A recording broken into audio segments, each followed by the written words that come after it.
नमस्कार, मैं नीरज भारद्वाज आपका स्वागत करता हूं द पहरेदार न्यूज़ पे।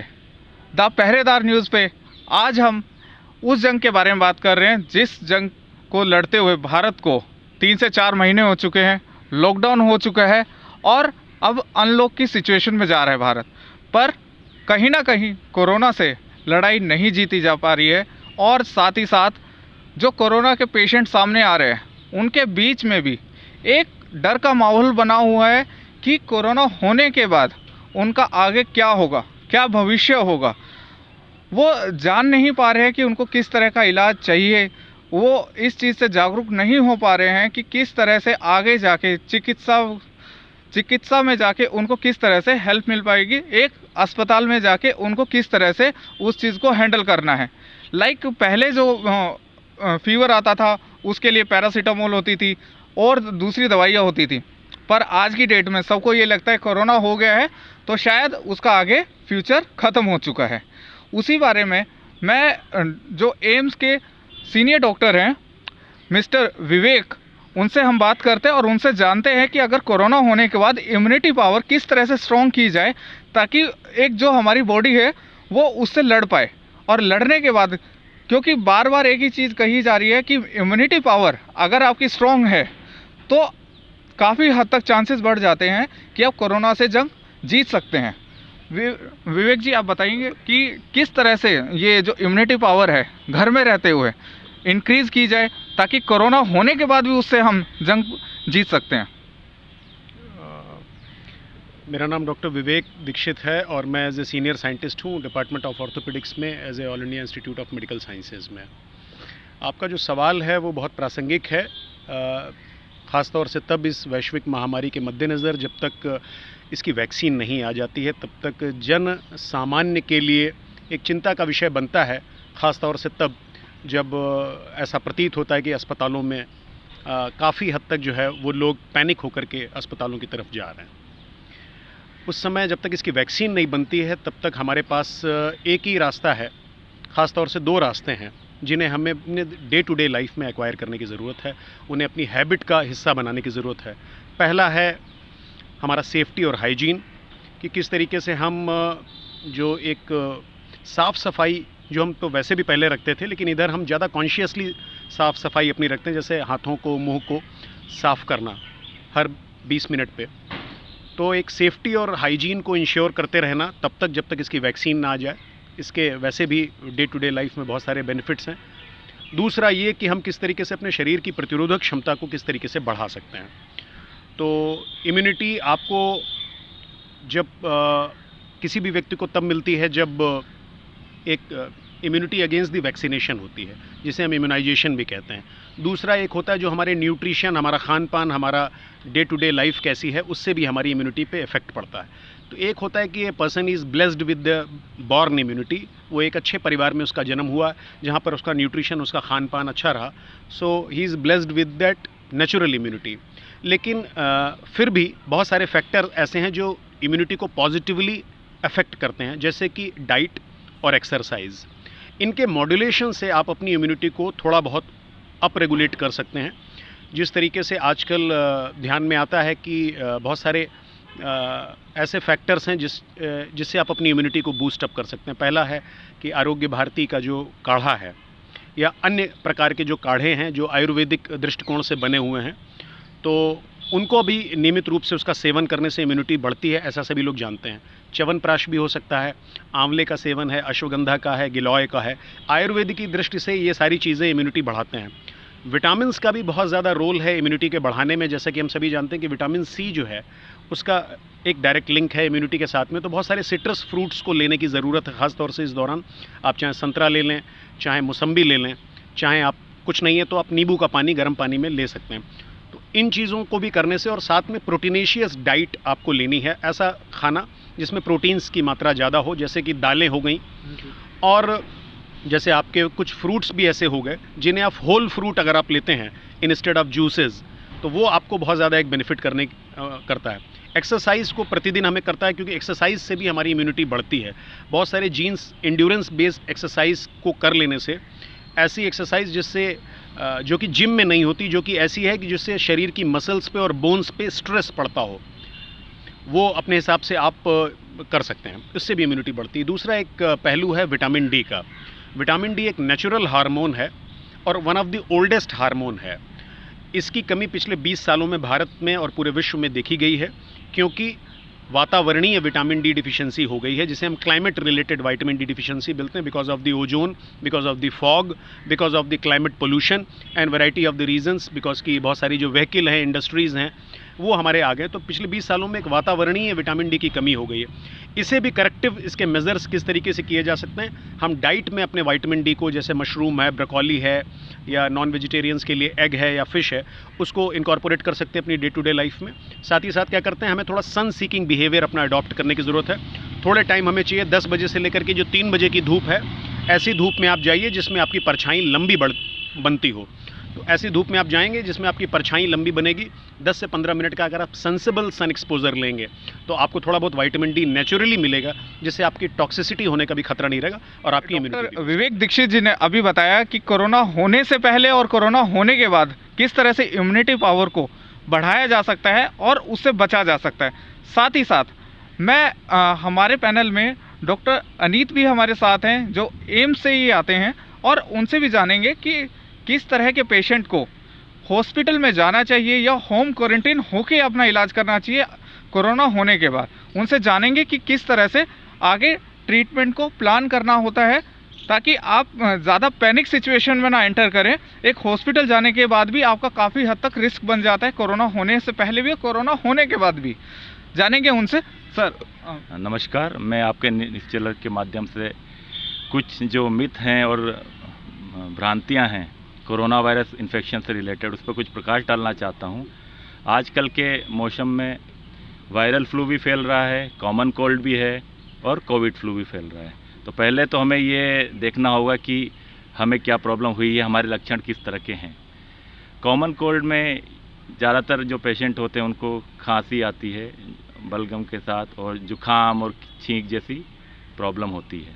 ठीक है, वो यूजली 3-4 दिन रहता है, फिर चला जाता है। वायरल फ्लू इसलिए इम्पोर्टेंट है क्योंकि इसके सिम्टम्स जो है कोरोना वायरस फ्लू के तरह मिलते जुलते हैं। लेकिन आपको एक चीज़ देखनी होगी, जो वायरल फ्लू होता है उसका ऑनसेट सडन होता है, अचानक आता है वो। उसमें भी फीवर होता है, ड्राई कफ होगा और चेस्ट में अपने रेस्पिरेटरी जो है इश्यूज हो सकते हैं। बट आपको ध्यान देना चाहिए, जो कोरोना वायरस का जो इन्फेक्शन होता है उसमें बहुत हाई ग्रेड फीवर होता है जो पेशेंट होते हैं, और उसके अलावा ड्राई कफ होगा बहुत, और उनके गले में दर्द बहुत होता है। तो जब इस तरह की अगर कंप्लेन है, बहुत हाई फीवर है, ड्राई कफ आ रहा है, थ्रोट में पेन है, तो उन्हें तुरंत जो है पहले डॉक्टरी सलाह लेने की ज़रूरत है। बिल्कुल भी डरे नहीं, यह पूरी तरह से जो है ट्रीटेबल है, और आप डॉक्टर से सलाह करें। उसमें क्या होता है, प्रोटोकॉल होता है कि आप जब जाएंगे डॉक्टर के पास तो ही विल डू सम टेस्ट। ठीक है ना, कोरोना वायरस को रूल आउट करने के लिए आपका स्वैब लेके जो है टेस्टिंग करेंगे, और अगर उसमें कोरोना वायरस नहीं मिलता है तो आपका जो है जो नॉर्मल प्रोटोकॉल होता है उसके तहत, जैसे आपको पैरासीटामोल हो गया, ठीक है, मल्टीविटामिन्स हो गया, इस दवाइयों से 3-4 दिन में आराम पड़ जाता है। अगर आप कोविड पॉजिटिव निकलते हैं, ठीक है ना, तब भी घबराने की बिल्कुल ज़रूरत नहीं है। आपको जो है, अगर आपका माइल्ड कैटेगरी वाला है कि जिसमें आपको हल्का फुल्का बुखार है, हल्की खांसी आ रही है और थोड़ा बहुत रेस्पिरेटरी इश्यूज़ हैं या डिफ़िकल्टी इन ब्रीदिंग है, तो अगर हॉस्पिटल में बेड नहीं भी हैं तो इन केसेस को हम लोग जो है होम क्वारंटाइन में ट्रीट कर सकते हैं। बुखार के लिए आप जो है पैरासीटामोल ले लीजिए SOS बेसिस पे जब भी बुखार आए, और जो है अपना खान पान अच्छा रखिए, न्यूट्रिशियस फ्रूट खाइए, अंडे का दूध का सेवन करिए।